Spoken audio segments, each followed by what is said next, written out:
Wait, where was I? Oh, yeah.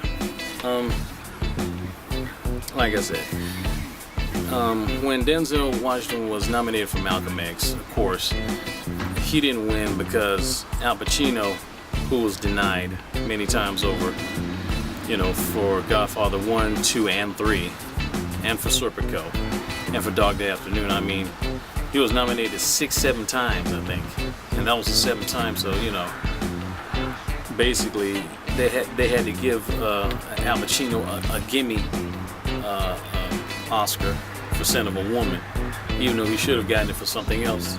That's probably why Denzel won that year for Training Day, because that was probably his gimme Oscar for his body of work, that, you know, for performances that he was nominated for but didn't win, you know, many, even though he should have been. But to give Denzel credit, I'm not saying that it was just a gimme Oscar. I mean, let's be honest, he's, you know, it's not the first time. I mean, he doesn't play a villain, but you have to admit though, he did a really good job at it. You know, which, and I know a lot of women, a lot of sisters. I mean, a lot of women of many races believe that he's a great actor and, you know, handsome and stuff.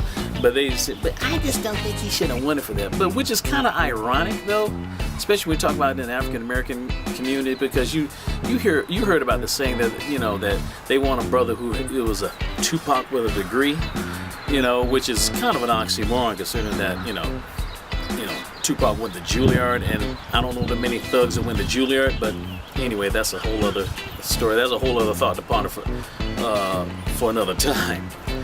But let's be honest, we know that dirty cops exist. We know that crooked cops exist, bad cops exist. And, you know, for Denzel playing a crooked cop, and I mean, let's be honest, women do love bad boys, right? I mean, we know they exist. We know they like bad boys. So are you saying, ladies, that it's okay to be a bad boy, just don't win an award for it? I mean, I don't know. Just saying. You know, some of the ladies on the Tyra show said they wanted Tupac with a degree, but guess what? Denzel won an Oscar playing a Tupac with a badge. So what's the difference? Nothing. He's got a badge, that's it. He's a bad boy, he's just got a badge and a gun. So I don't know why, you know, people were upset. I don't know why somebody was, I don't think he should have played it. Yeah. But guess what? Villains are needed in a film. If you didn't have a villain, you wouldn't appreciate the hero. You wouldn't appreciate the good guy. I dare you to make Star Wars without Darth Vader. I double dog dare you. I dare you to anyone, the original trilogy, imagine Star Wars without Darth Vader. Okay? You see the point? It would be a very dull movie. If it wasn't for the villain, you wouldn't appreciate the good guy. You really wouldn't. How dull The Dark Knight would have been if there was no Joker. You know what I mean? Or to a lesser extent, Two-Face. If there wasn't a Joker, you wouldn't appreciate Batman. You wouldn't appreciate Spider-Man if it weren't for the Green Goblin or Doc Ock. You know what I mean? Villains are needed. And yes, it's okay for someone to play a bad guy role and win an Oscar for that. You know, like Anthony Hopkins playing, you know, Hannibal Lecter in Silence of the Lambs, or what's his name? Joe Pesci got a Best Supporting Oscar for Goodfellas. He played a really bad guy. He was killing people left and right, even people he shouldn't have been killing. Bad guys are needed. I mean, even if it is from the villain's point of view, like the Godfather trilogy. I mean, he was still bad, or bad-ish. Well, I guess an anti-hero per se, but I guess a villain put in a heroic light, I guess, so to speak. An anti-hero. He's like a good villain. He gets, you know, all the bad guys, even though he's a good bad guy, but he gets all the bad guys. You know, that's, I guess, would be what Don Vito Corleone would be, or Michael Corleone would be, so to speak. Jeremy Irons, who played Klaus von Bülow, a real-life bad person. Then again, so was Joe Pesci's character, Tommy D. He was a real-life, because Goodfellas was based on a true story. Jeremy Irons played Klaus von Bülow. Klaus von Bülow was this person who killed his wife to get her inheritance, and he got away with it. It's a true story. True story. Who else played a bad guy? I don't remember the actress name, but the woman who played Nurse Ratched in One Flew Over the Cuckoo's Nest. Yeah, she won a Best Actress Oscar for that. Yeah, Nurse Ratched. Yeah, how appropriate. Ratched. Used to be a name of a nurse, now it's slang. Funny, huh? I know I talked about Denzel's, playing the bad guy, and all. Which brings me to actresses. When Halle won the Oscar for Monsters Ball. Now, I know a lot of people say, she actually got naked, but, to get the role. But guess what? Halle's not the first. She's not going to be the last. That's true. You don't believe me? Look at Glenn Close, for example. Look at Glenn Close. She played the blonde stalker in Fatal Attraction, right? She had an affair with Michael Douglas's character in Fatal Attraction. And she was nude in that too, or at least topless. In fact, there was a scene where she supposedly did an oral sex scene in an elevator scene in Fatal Attraction. So, I remember that in Monsters Ball. I mean, yeah, that wasn't exactly graphic, but just implied though. So, to be honest, there were a lot more sex scenes, just as many sex scenes, if not more sex scenes in Fatal Attraction than there were in Monsters Ball. Just saying. Just saying. If you want to get a count of it, yeah, there was more. There were more. Were they probably as graphic? Probably not, but numerically speaking, yeah, there were more. Definitely a lot more. It's true. Just saying for the record.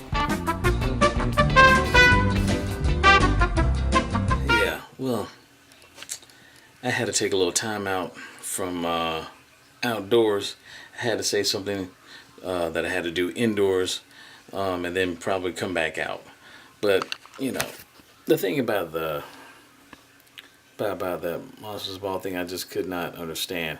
Like, why was it considered controversial? Because Halle was with, Billy Bob Thornton.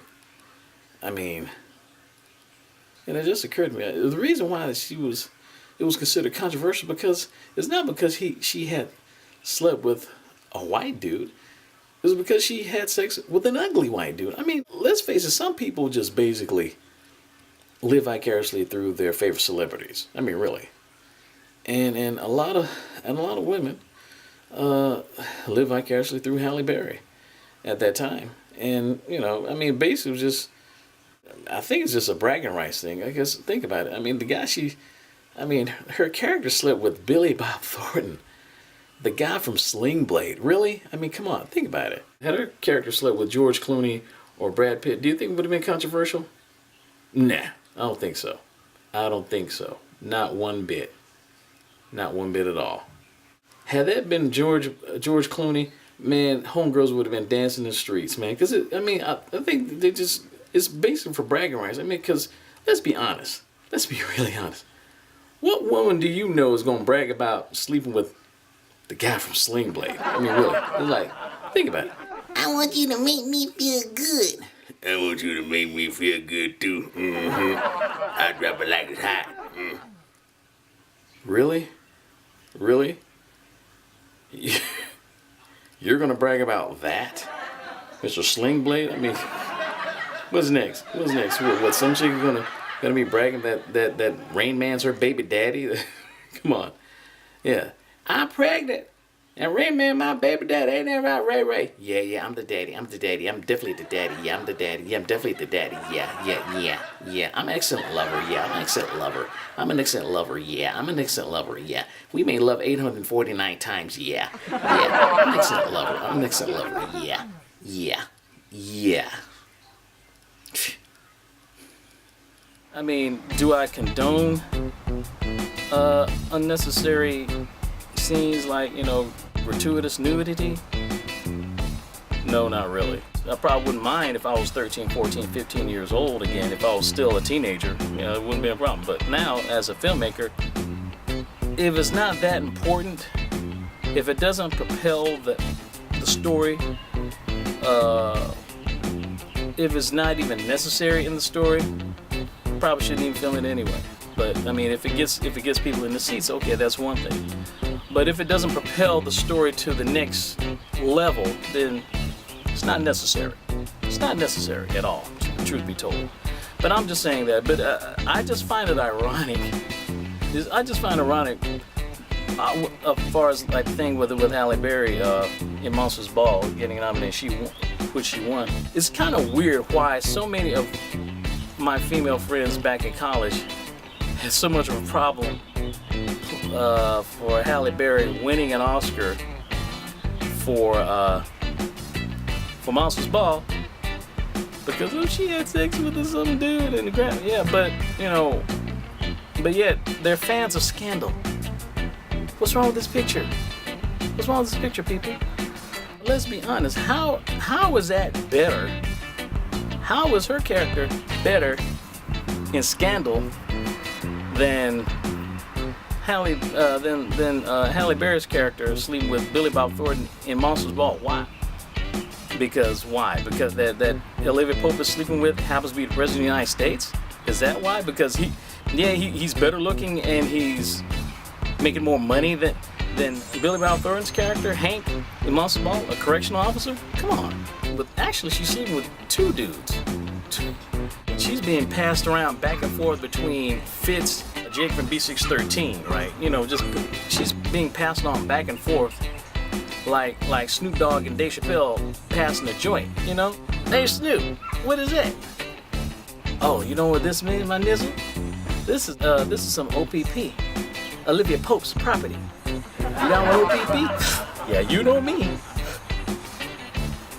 Come on now. You gotta ask yourself, what is more realistic? Halle Berry's character sleeping with a correction officer in Monsters Ball, or being the mistress of the President of the United States? If you picked a correction officer, you are correct, sir. Yes. Halle's not the first person to get nude or do something freaky, like Glenn Close was nominated for Best Actress. She was nude or topless in Fatal Attraction. Of course, she lost to Cher, who won the Oscar for Moonstruck. Let's check the tape, okay? Why did Halle Berry win for Monsters Ball, and why did Glenn Close lose for Fatal Attraction? Let's check the tape. Let's look at Halle Berry. Damn! Let's look at Glenn Close.